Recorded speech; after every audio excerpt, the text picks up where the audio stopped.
What is going on, everybody? Drew YGO here, and today I've got a very special one today. This is my Speedroid deck profile using a lot of the new Speedroid cards that were released pretty recently. Speedroids are one of my favorite archetypes in the game. I really like wind-type monsters. I think they're really underappreciated and underutilized, and machines are one of my favorite in the game. So we'll go ahead and get started with the main deck. First off, we got two copies of Wind, the Wind Channeler. Her effect is you can discard this card and one other Wind monster, and add one Wind monster with 1500 or less defense from your deck to your hand. I'm pretty sure this card can search your entire deck. If I could just go through here, yeah, this card can search pretty much your entire deck. If you open up with one, you can discard her and one other card to get one of your main combo starters. Very good card for this deck because the only monsters in your deck are wind monsters, except for Ash Blossom, of course. But you're not going to be summoning her anyway. Next up, we have two copies of Speedroid Rubber Band Plane. This is a really good combo extender because the effect is if a monster is special summoned to your field except during the damage step, you can special summon this card from your hand. Also, you cannot special summon monsters for the rest of the turn except for wind monsters. A lot of the Speedroids have this effect, but again, we are only playing wind monsters, so it's not very detrimental. Next up, we have two copies of Speedroid Double Yo-Yo. When this card is normal summon, you can target one level 3 or lower Speedroid in your graveyard, special summon it. This is really good for your main Speedroid combo, because off of its normal summon, you can get one of your tuners or just one of your regular monsters back on the field, because the Link monster allows you to have one more normal summon of a wind monster. Next up, we have another one of the new cards, Speedroid Fuki Madoshi Piper. If this card is normal or special summoned, you can excavate cards from the top of your deck equal to the number of wind monsters you control, and then add one of them to your hand. Also, place the rest on the bottom of the deck in any order. This is really good for when you have a full board of wind monsters, because all of our extra deck is wind monsters. So if you normal summon it or special summon it while you have a full board, you can pretty much excavate a bunch of cards. Its second effect is you can banish this card from your graveyard, then target one level 3 or higher wind monster you control and reduce its level by 2. This is some pretty decent level modulation for going into your different synchros, but I hardly ever used it in the duels that I did. Then next up, we have one copy of Speedroid Terror Top. I do wish this card was at 3, but I can see how it's abusable. If you control no monsters, you can special summon this card from your hand. When this card is normal or special summoned, you can add a Speedroid monster from your deck to your hand, except for Speedroid Terratop. You can only use this once per turn. Mainly, you want to go into Terratop, into Takatomborg, into another one of your tuners.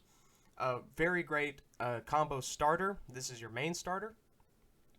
Next up, we have two copies of Speedroid Den Daiko Duke. You can banish this card from your graveyard, special summon one Speedroid tuner from your hand or graveyard, except another copy of itself. You can only use this effect once per turn. This is good for when you synchro summon using a Daiko Duke. You can then revive another one of your tuners from the graveyard. Next up, we have three copies of Speedroid Car Turbo. If you control a wind monster, you can special summon this card from your hand. Also, you cannot activate monster effects for the rest of the turn, except for wind monsters. Again, not very detrimental, we're only playing wind monsters. You can banish this card and one Speedroid from your graveyard, and all wind monsters you currently control gain 800 attack. I found this effect pretty situational, but it did come in handy in a couple of fringe times. So next up, we have two copies of Speedroid Ultra Hound, another one of the new cards. When this card is normal summoned, you can send one Speedroid card from the deck to the graveyard. During your main phase, except the turn this card was sent to the graveyard, you can banish this card, and then target one Speedroid monster in your graveyard, shuffle it into the deck, and if you do, special summon a Speedroid Synchro monster from your extra deck with the same level but a different name, but negate its effects. We do play a fair share of low-leveled Synchro monsters. We have Puzzle, Chenbara, Hagoida, and we also have things like Cork Shooter. So you will be able to get this effect off most of the time. Next up, we have three copies of Takatomborg, one of the most powerful cards in this deck. If you control a wind monster, you can special summon this card from your hand. Then you can tribute it, special summon a Speedroid tuner from your deck. This is, again, part of your combo. Terratop into Takatomborg into Red-Eyed Dice. Very good card. Most of the time, you want to open with it, but if not, it's not the end of the world. You have plenty of search opportunities. Next up, we have 3 copies of Ash Blossom and Joyous Spring, just a staple hand trap, just in case you're going up against a very combo-heavy deck. You can use it if you're going second to have a fighting chance in the next turn. Next up, we have 3 copies of Speedroid Marble Machine. This is your most powerful normal summon in the deck because when it's normal summoned, you can add 1 Speedroid monster from your deck to your hand. Also, you cannot special summon monsters for the rest of the turn, except wind monsters, obviously. Next up, we have Speedroid Red-Eyed Dice. Sorry, kind of tongue twister. When this card is normal or special summoned, you can target a Speedroid monster you control except for Red-Eyed Dice, declare a level 1 from 6. It becomes that level until the end of the turn. This is probably one of the best tuner level modulations like in the game, period. I think this card is highly underrated. A lot of people play less than 3. They'll play either 2 or 1. I played at 3 because I think it's one of the best cards like in this deck, period. One of the most powerful tuners, to be sure. If this wasn't locked to Speedroids, it would be broken. Next up, we have 3 copies of Speedroid Scratch. Send 1 Speedroid card from your hand to the graveyard, and then add 1 Speedroid monster from your deck to your hand. Really great search card. I wish you didn't have to discard a Speedroid card in order to get it going, but still a really good card nonetheless. Now for the 1-ofs, we have 1 copy of Foolish Burial. This is to send cards like Ultra Hound to the graveyard, or even your Daiko Duke to special summon. Very good targets for that. Next up, we have 1 copy of Monster Reborn, just a good generic card to have in any deck. Next, we have 3 copies of Speed Recovery. This is like an archetype Monster Reborn, pretty much. Target a Speedroid monster in your graveyard, special summon it. During your main phase, except the turn this card was sent to the graveyard, you can banish this card, then target a Speedroid monster in your graveyard and add it to your hand. Very versatile, very good to have. You can banish it to add back one of your tuners that you can special summon pretty easy. You can use it to special summon back Taketomborg. Very good card. Next up, we have another one of the new cards, Speedroid Wheel. You can discard 1 card, roll a 6-sided die, then special summon from your hand or deck 1 or 2 Speedroid monsters whose total levels equal the result, but negate their effects. If you do not special summon, you lose life points equal to the result times 500. This card can either make or break your game.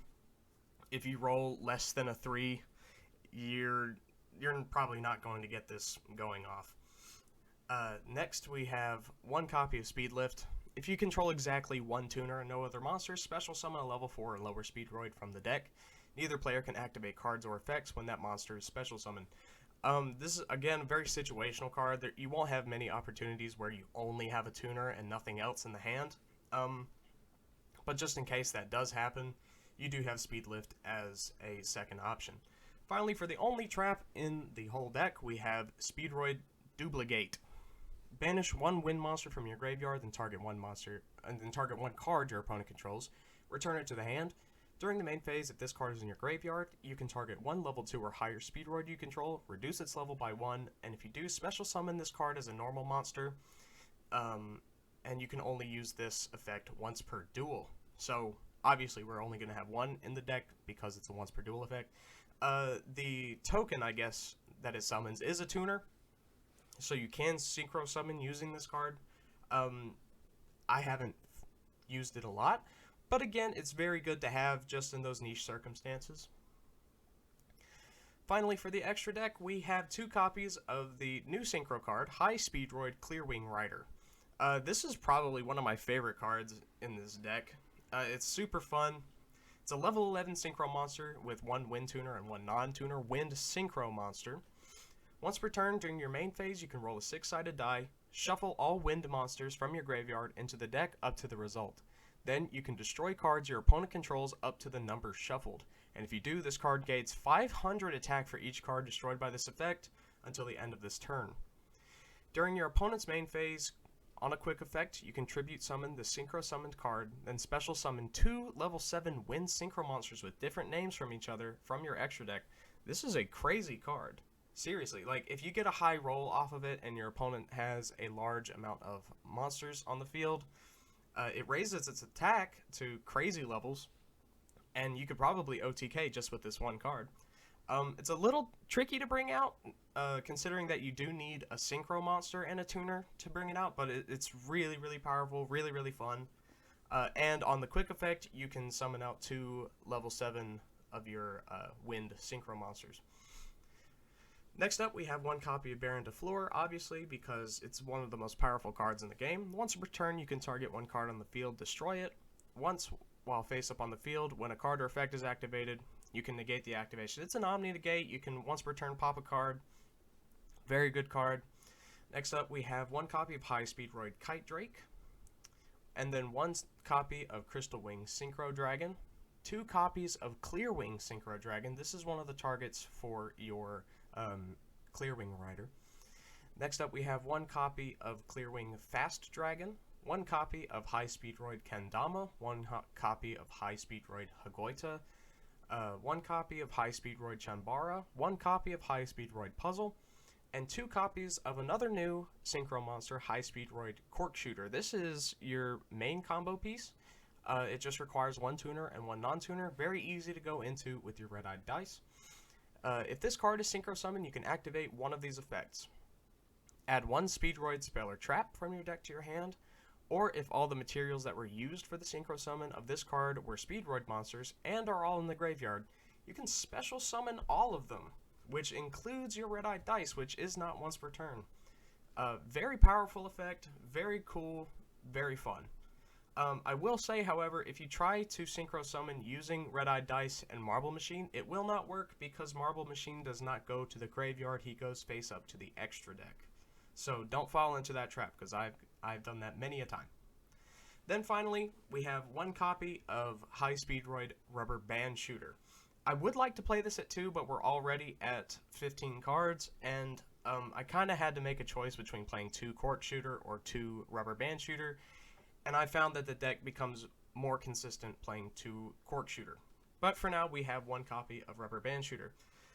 It's a Link monster, Link 2, that requires 2 wind monsters. During your main phase, you can immediately after this effect resolves, normal summon 1 wind monster. That's insane, because if you have double yo-yo in the hand, you can normal summon it and get another special summon from the graveyard off of double yo-yo. Also, you cannot special summon monsters from the extra deck for the rest of the turn except synchro monsters. You can banish 1 wind synchro monster from your extra deck, reveal 2 Speedroid monsters with different names from your deck whose total levels equal that of the synchro monster. Your opponent randomly picks 1 for you to add to your hand, and you can send the other to the graveyard. You can only use this effect of High Speedroid Rubber Band Shooter once per turn. Mostly, you're going to be sending your Chambara to send your Ultra Hound to the graveyard, or you can banish your High Speedroid Kendama to either get your Ultra Hound or your Terratop or your Daiko Duke. Very great card to have, very versatile, and this deck is really, really fun. We're going to get into some duels and combos in a second, but I really like that this deck is mostly up to chance. I know that doesn't sound very competitive, but this isn't a competitive deck. This is just for fun. It reminds me of Joey Wheeler back in the anime, how he would use a bunch of chance-based cards like Time Wizard and Roulette Spider and all that. And Speedroids are one of my favorite archetypes design-wise. They're all toys, which is really, really cool. So I hope you guys enjoyed the deck list, and we'll get into some duels.